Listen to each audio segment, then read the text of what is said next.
This is What's it called? maidenhair spleenwort. Okay. It's a fern. Yep.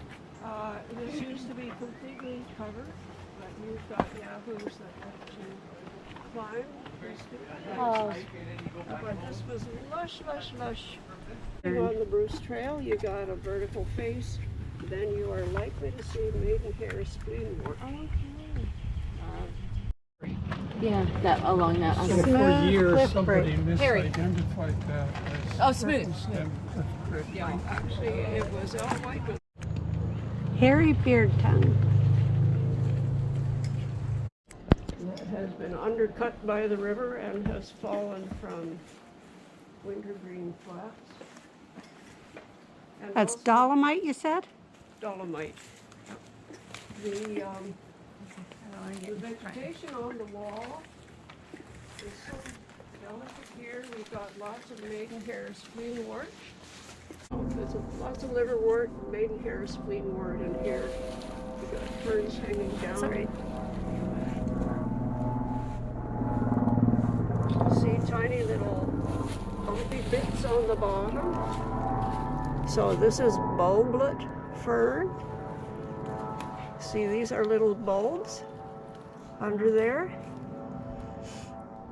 And when these are mature, the bulbs can break off, and if they find a place that they like, then they can start another bulblet fern there. And bulblet ferns often have fronds hanging down from last year, as these are. Early saxifrage. Yeah, I got some really nice Its pictures. bloom is. Now, if your yellow birch is close down, and you can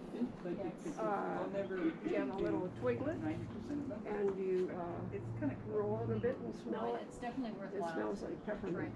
Which is that? The yellow birch. Really? Wow. This is yellow birch that has fallen. The mushrooms here are decomposers, so their business end is actually within the birch. They are helping to return it to the soil. The layering of the dogwood, its branches come out like that, and then so that's pagoda dogwood. Right. Most dogwoods have opposite branching and opposite leaves, but there's always a rebel in the group, and that's alternate leaved dogwood, also called pagoda dogwood.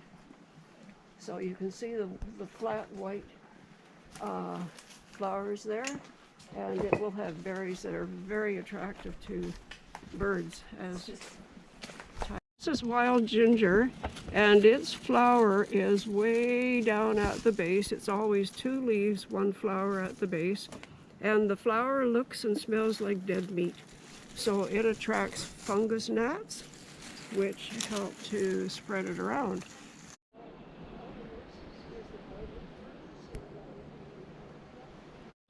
How come we've got a glen and the Americans don't? Well, if we think of where Niagara Falls is now, we've got two falls. One is horseshoe shaped and it's eroding more quickly. And between the two of them, there's Goat Island, there's an island. And that situation used to exist here in reverse. But the falls that was eroding more quickly was on the American side. So it cut back, it cut back, it cut back. And that Goat Island in the middle was where the Niagara Glen is. So if we look up here, there's our Goat Island. So the river was eroding more quickly on the American side. It was eroding on the Canadian side too. But as the American side river went back, eventually this was left here, as Goat Island is now. And Horseshoe Falls is going to erode back, and in some thousands of years, Goat Island is going to collapse and they'll have a Niagara Glen. But this is the remains of the island that was in the river earlier. And when the foliage isn't there, you can really see the layers.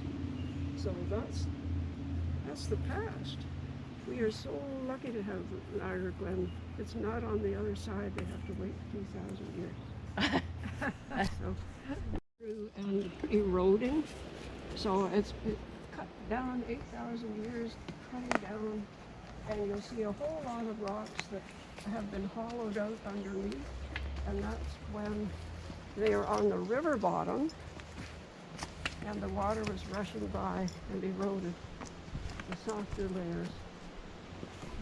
It has undercut and it's toppled down. And just look over here. It looks to me like whales. So that's the undercutting of the river. Just imagine the becoming of this place. Don't see just what is, but what the becoming of it.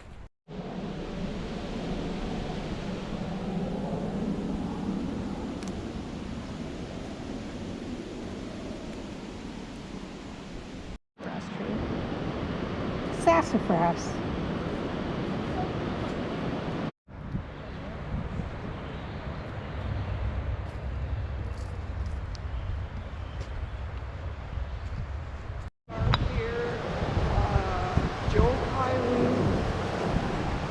It's not always there because sometimes the water is so high. A few years ago, all of this was under, and I thought the flowers would all be gone, but they were still here in cicadas. I had to go, we've been there To see them. Okay. to see.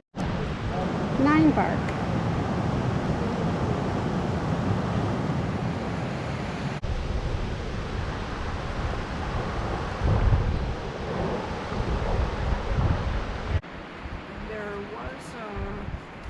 A man who was granted a license to extract lumber from the Niagara Glen, whose name I can't pull up right now. But he would cut lumber here, put it in the river, and bring it in at Queenston docks. So you'll see why this is called the cobblestone path, because it's all cobblestone. And here are the tallest tulip trees. So the different, the only, like a lot of these flies look like wasp bees. Yeah. And the only. Nobody was outside. How many times did you know?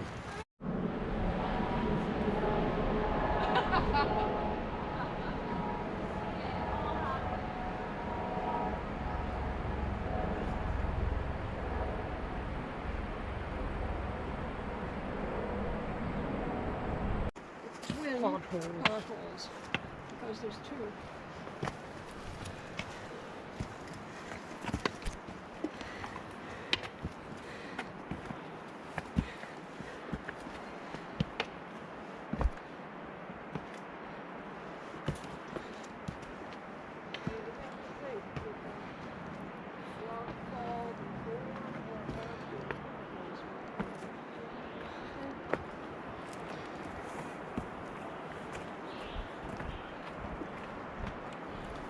What's the answer? Did the rock fall before Or after? What do you think?